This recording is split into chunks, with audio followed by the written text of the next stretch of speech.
For more on how the soft on crime policies may be hurting big cities, we are joined by Louisiana radio show host and GOP strategist Jeff Crouere and former advisor to Kamala Harris and Democratic strategist Sarah Norman. Welcome to both of you. Thanks, Mike. First, let's talk crime crisis in New York City. Major crime up 7.4%. Homicides up 3.6%. There it is on the screen. Sarah, how alarming are those numbers? Of course, it's alarming. And I think one thing that we have to do to free up police resources is to stop focusing on smaller crimes and free up that resources to focus on this, because I don't like those numbers. I live in New York. It's not just New York City, of course. Homicide increases. Portland up 43%. Austin, Texas up 88%. Las Vegas up 50%. San Francisco up 17%. Jeff, how do you assess the crime crisis? Well, Mike, it's soft on crime prosecutors, it's liberal judges, it's liberal mayors. Last year, there were 16 cities that set murder rates across the country. 15 of those led by Democrats, one led by a nonpartisan mayor. It's a crime explosion in the country. All of it stems back really to what happened in the summer of 2020, when you had 574 violent riots, 2,000 attacks on police officers.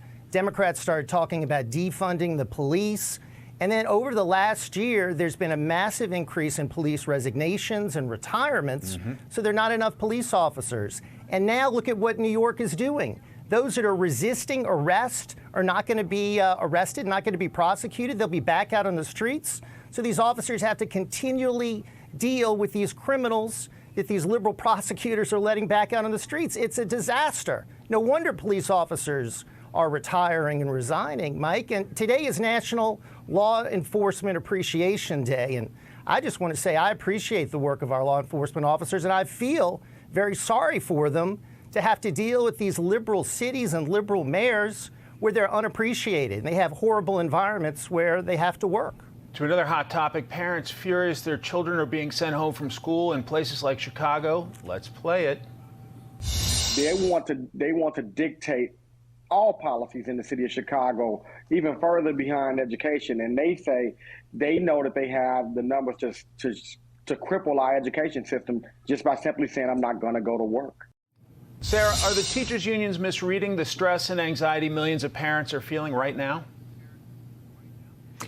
You know, I think we all have to remember that everyone has a point here. Parents want their kids in school, kids need an education, teachers want to feel safe. And we've all heard those horrible stories about teachers. For example, there was one teacher who was also a leukemia patient who died of COVID because some parents lied about their COVID status and even refused to allow their kids to wear a mask.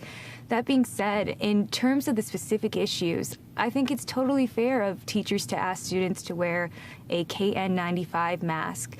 For things like shutting down an entire school system because one school had a case, I think that's overreaching. But again, no one is a bad guy here. Jeff, I know a lot of parents who feel like their kids have already lost at least a year of their education, thinking they didn't learn a darn thing while looking at their laptops. What is your take? You know, Mike, this is an outrage. We've got to put our children first. Children learn better in a classroom, not via Zoom, not via remote learning. The studies show it. The safest place for a child is in the classroom. Okay, all of the studies show that. Even Joe Biden and the mayor of Chicago are saying that. So what these teachers' unions are doing is just really, I think, an attack on our children. So this has got to end. Children need to be back in the classroom now. It's the safest and best place for them to learn. We've already set them back over a year with all of this nonsense ever since COVID started. They need to be back learning. And also, Mike, remember, if they're at home, they're putting a burden on working parents. What are working parents going to do? Are they going to have to skip work to be at home with their children? Are they going to have to leave their children there?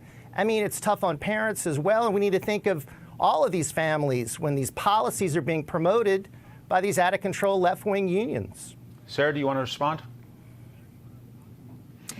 You know, I think that's really unfair. I agree with you that kids should be in school, but I think we need to be fair to teachers and recognize that they're scared for a real reason. This can be a deadly disease. And I think if we're going to send our kids back to school, which we absolutely should, we should all agree to have them wear masks. It's absolutely worth it for their safety, the safety of their parents, and, of course, the teachers. Jeff, final word?